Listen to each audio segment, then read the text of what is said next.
Salam kebebasan masyarakat adat Papua.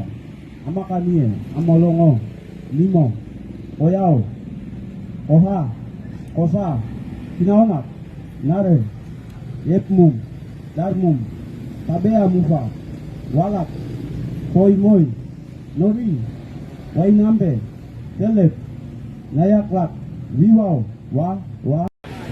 Pernyataan sikap Koalisi Masyarakat Adat Papua memperingati Hari Masyarakat Adat Internasional 9 Agustus 2023. Tema: hentikan perampasan tanah dan tutup semua perusahaan milik kapitalis di atas tanah Papua.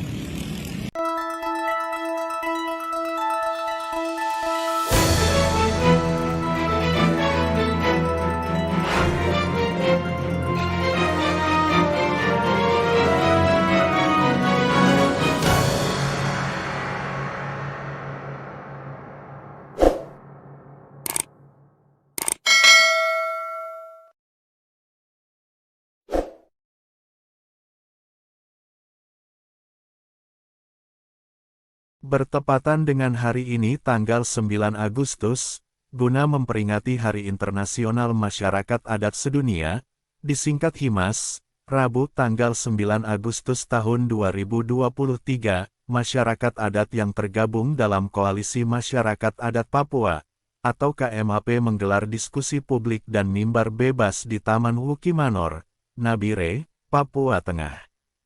Kegiatan ini dilakukan oleh masyarakat adat yang berada di Nabire, pada umumnya Papua, dalam satu koalisi bersama dan merasa penting untuk memperingati HIMAS tersebut, mengingat dinamika dan polemik kehidupan masyarakat adat yang diperhadapkan dengan situasi dan kondisi objektif, dampak kolonisasi dan kapitalisasi. Pantauan awak media tabloid daerah. Kegiatan tersebut dimulai pukul 16 sore waktu Papua, WP, hingga selesai pukul 19 WP. Dan, dihadiri oleh masyarakat adat yang berada di Papua Tengah, lebih khusus di Nabire guna mengikuti dan terlibat langsung dalam acara diskusi publik dan mimbar bebas, atau panggung rakyat. Diskusi publik yang dimoderatori oleh Koalisi Masyarakat Adat Papua ini menghadirkan 3 narasumber. Pertama, narasumber dari Koalisi Masyarakat Adat Papua, Yohanes Giai. Kedua, narasumber dari Lembaga Bantuan Hukum Talenta Keadilan Papua atau LBHTKP, Richard Dani Nawipa. Dan, yang ketiga, perwakilan 6 suku besar di Tanah Nabire, Robertino Hanebora sebagai Sekretaris Suku Besar Yerisiam. Diskusi publik yang memakan waktu 3 jam tersebut, mengangkat tema, pemuda adat sebagai agen perubahan, untuk penentuan nasib sendiri. Diskusi ini lebih kepada bercerita bersama yang mengambil referensi dari sejarah, pengalaman, hukum, kebijakan negara yang lebih kepada memudahkan eksploitasi atas sumber daya alam, dan dampak kolonisasi dan kapitalisasi, ini, telah dan masih menyentuh keberlangsungan hidup masyarakat adat hingga kini, pasca otonomi khusus, atau OTSUS dan daerah otonomi baru, DOB, atau pemekaran.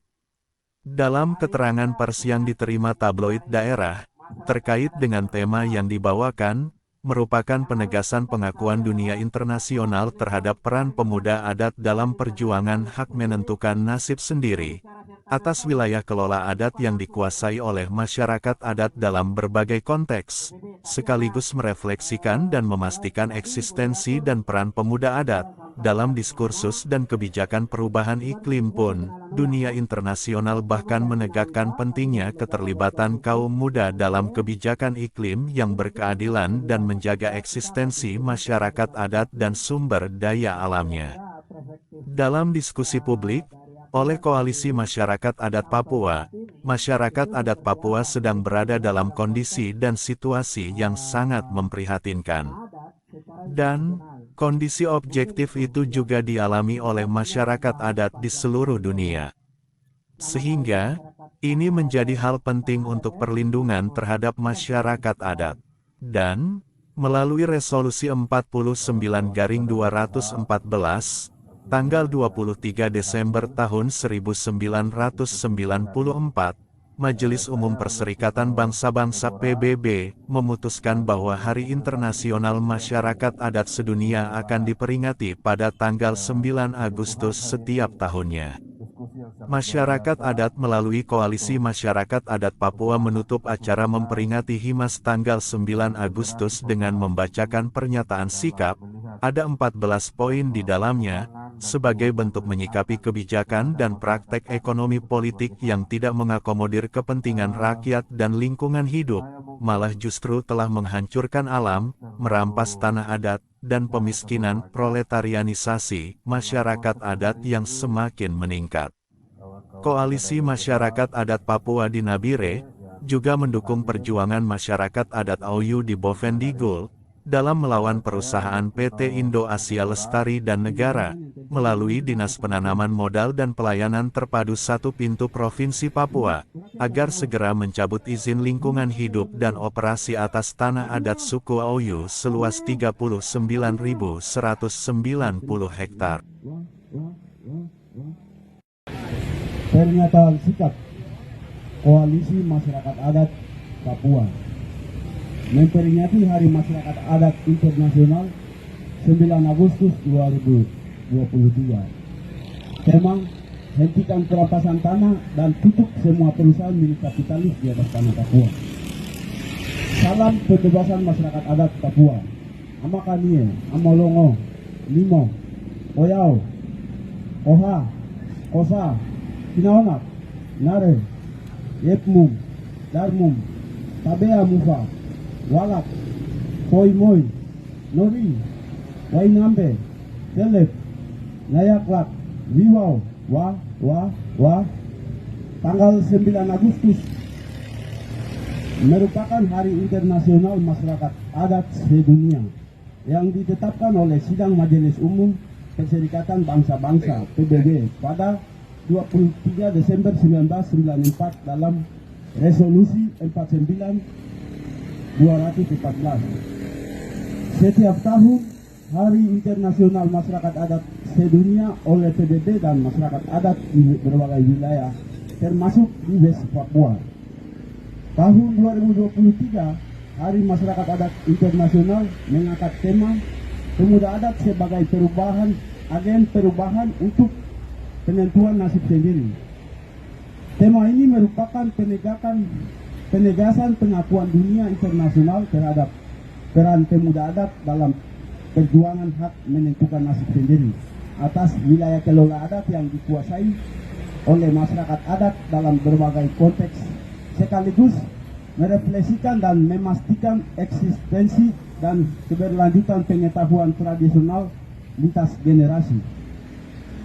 Karena penting dan sentralnya posisi dan peran pemuda adat dalam diskursus dan kebijakan perubahan iklim pun, dunia internasional bahkan menegaskan pentingnya keterlibatan kaum muda dalam kebijakan iklim yang berkeadilan dan menjaga eksistensi masyarakat adat dan sumber daya alamnya. Peran pemuda adat dan masyarakat adat secara umum sangat esensial. Pemuda adat diharapkan tidak saja dibekali ilmu pengetahuan, tetapi juga mempraktikkan secara konsisten pengetahuan tradisional secara turun-temurun dalam pengelolaan sumber daya alam, merawat lingkungan, hutan pertanian, dan mata pencarian untuk menjaga ketahanan hidup masyarakat adat secara kolektif di atas wilayah adatnya. Sayangnya pemuda dan masyarakat adat Papua di dalam bingkai negara kolonial Indonesia masih dipandang sebelah mata, diabaikan, didiskriminasi, dan bahkan diakui secara tegas. Tidak diakui secara tegas.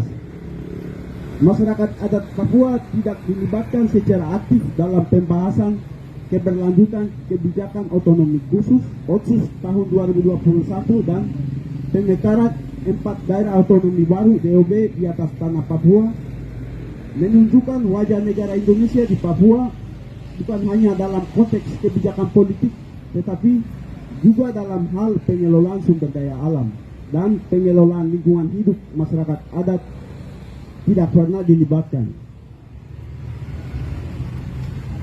Masyarakat adat Papua benar-benar disingkirkan.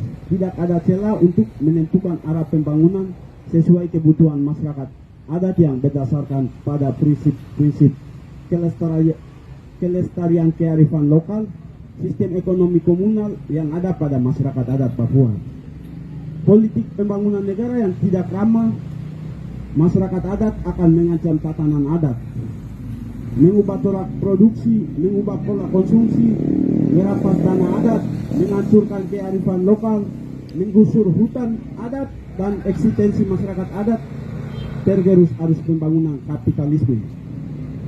Berdasarkan laporan Koalisi Indonesia Memantau tahun 2001, menyebutkan sepanjang 2 dekade terakhir, tutupan hutan alam di atas milik masyarakat adat Papua menyusut 663.443 hektar. 29% terjadi pada 2001 sampai 2010 dan 71% 2011 sampai 2019. Bila dirata terjadi deforestasi 34.918 per tahun. Dengan deforestasi yang tertinggi terjadi pada 2015 yang menghilangkan 89.881 hektar hutan alam tanah Papua. Liputan narasi Newsroom 2023 memberitakan sektor-sektor yang menjadi dalang deforestasi hutan dan perampasan tanah adat di Papua adalah perkebunan, pertambangan, kayu dan kertas, dan pembangunan. Masyarakat adat di Papua adalah korban langsung atas hancurnya lingkungan hidup dan praktek perampasan tanah adat oleh negara. Perjuangan masyarakat adat untuk menyelamatkan lingkungan dan penguasaan atas kepemilikan tanah adat sudah diakui sejak dahulu, namun dipersulit melalui mekanisme legal formal. Tidak terbukanya informasi korporasi dan keterlibatan institusi militer di wilayah investasi yang semakin meningkat. Bukan rahasia umum bagi kita bahwasanya negara selalu melakukan pendekatan militer dan kebijakan yang memaksa untuk meneror masyarakat dan merampas tanah adat milik rakyat Papua. Elsam 2023 melaporkan pengiriman militer terus bertambah. Pada tahun 2020, pengiriman 7.874 personil dan tahun 2022 pengiriman 20.002 personil dengan target melakukan operasi militer di wilayah perang TPNPB. Tentu motif sesungguhnya adalah merebut kekayaan sumber daya alam di wilayah seluas 45,9 juta hektar tanah Papua yang didiami 253 suku bangsa Papua. Pecah belah dan provokasi masyarakat adat dalam pusaran bisnis militer, pembangunan Indonesia, dan kepentingan investasi modal kapitalis terus terjadi. Salah satunya adalah konflik tanah di distrik Uwapa, Topo, Nabire kemarin. Tidak hanya itu, negara pun terus melakukan kriminalisasi penahanan terhadap aktivis pro-demokratis dan lingkungan Haris Asar dan Fathia, Yanto Awertion, dan lain-lain adalah salah satu dari rentetan upaya negara mengisolasi gerakan rakyat agar investasi modal internasional atau kapitalis tetap berjalan untuk akumulasi modal. Kebijakan dan praktek ekonomi politik yang tidak mengakomodir kepentingan rakyat dan lingkungan hidup telah menghancurkan alam, merampas tanah adat dan kemiskinan, proletarianisasi masyarakat adat semakin meningkat. Maka kami menyatakan sikap sebagai berikut. 1. Seluruh wilayah adat di Papua bukan milik Negara Kesatuan Republik Indonesia.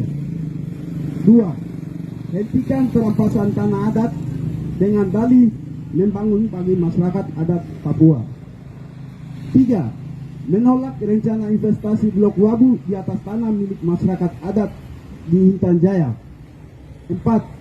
Mendukung perjuangan masyarakat adat AUYU melawan perusahaan PT Indo Asia Lestari dan negara melalui Dinas Penanaman Modal dan Pelayanan Terpadu 1 Pintu Provinsi Papua segera mencabut izin lingkungan hidup dan operasi atas tanah adat suku Abiu seluas 39.190 hektar. 5. Pemerintah Provinsi Papua Tengah harus menghargai dan menghormati hak-hak adat suku 6 suku di Nabire. 6. Hentikan berbagai bentuk provokasi masyarakat adat untuk menciptakan konflik horizontal untuk kepentingan investasi di Nabire dan seluruh tanah Papua. 7. Hentikan pembuangan sampah plastik di laut, danau, dan sungai yang mencemari ruang hidup masyarakat adat di seluruh Papua. Menolak rencana pembangunan pembangkit listrik tenaga air PLTA di Kali Yawei, Kabupaten Deyai. 8. Menolak rencana pengembangan bisnis pariwisata di Kampung Dimia Kage oleh pemerintah daerah Kabupaten Paniai. 9. Tutup dan audit kesehatan lingkungan terhadap PT Freeport, BP LNG Tangguh, dan berbagai perusahaan multinasional yang beroperasi di tanah Papua. 10. Hentikan perampasan tanah adat di Walesi Wamena untuk membangun kantor gubernur Provinsi Papua Pegunungan. 11. Pemerintah Kabupaten Jayapura segera mencabut izin lokasi PT Permata Nusa Mandiri dan TSP Provinsi Papua segera mencabut izin usaha perkebunan PT PNM dan BPN ATR segera mencabut hak guna usaha PT PNM dari wilayah masyarakat adat Grime Nawa. 12.